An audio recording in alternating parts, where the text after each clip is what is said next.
जय श्री कृष्ण। आप सुन रहे हैं श्रीमद् भगवद गीता का दूसरा अध्याय सांख्य योग। योग का अर्थ सरल भाषा में जुड़ना है, अर्थात ईश्वर से युक्त हो जाना, क्योंकि ईश्वर सर्वव्यापक परम अव्यक्त सत्ता है। मनुष्य का शरीर स्थूल है, शरीर से सूक्ष्म इंद्रियां हैं, इंद्रियों से सूक्ष्म मन है, मन से सूक्ष्म बुद्धि है, बुद्धि से सूक्ष्म प्रकृति है और प्रकृति से भी सूक्ष्म आत्मा को बताया गया है। आत्मा का ईश्वर से जुड़ना ही योग है। आत्मा परम अव्यक्त सत्ता है जो शाश्वत है, जिसका विनाश करने में कोई भी समर्थ नहीं है। शरीर के नष्ट हो जाने पर भी, शरीर के मारे जाने पर भी आत्मा कभी नष्ट नहीं होती। यह शरीर आत्मा का एक वस्त्र मात्र है। जब यह जर्जर हो जाता है, पुराना हो जाता है, तो आत्मा इस शरीर को त्याग कर दूसरे शरीर में प्रवेश कर जाती है। तात्पर्य यह है कि शरीर के मारे जाने पर भी आत्मा अमर रहती है। आत्मा का अस्तित्व कभी समाप्त नहीं होता। यही बात आगे के श्लोकों में भगवान श्री कृष्ण अर्जुन को समझाना चाह रहे हैं। यं हि न व्यथयन्ते ते पुरुषं पुरुषर्षभ शम दुःख सुखं धीरं शम दुःख सुखं धीरं सोऽमृतत्वाय कल्पते। यं हि न व्यथयन्ति एते, यं पुरुषं एते न व्यथयन्ति।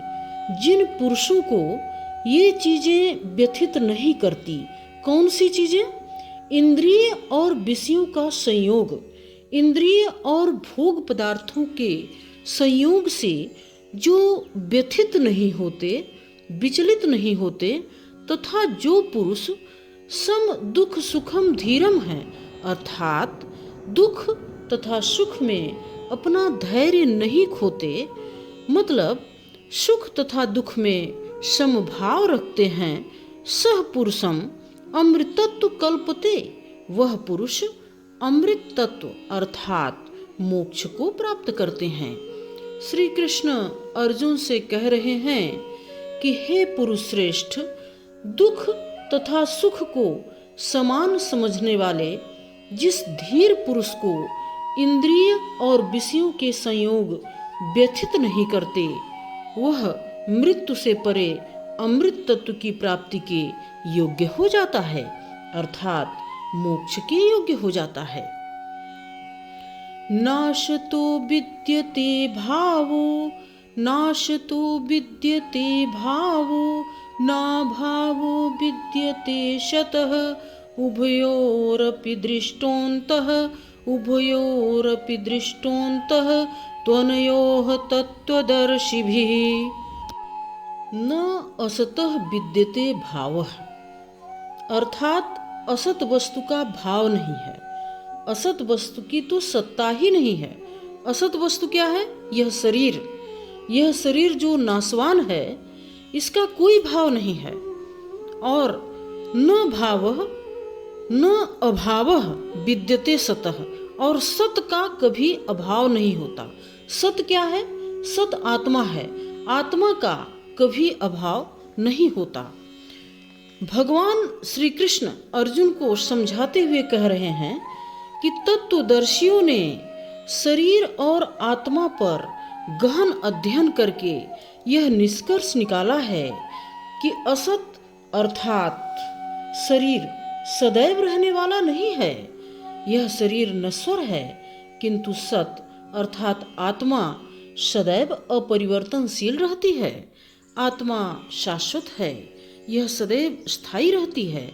इस उपदेश में भगवान श्री कृष्ण समझाना चाहते हैं कि 5 तत्वों अर्थात क्षिति, जल, पावक, गगन और समीर से बना यह शरीर नाशवान है।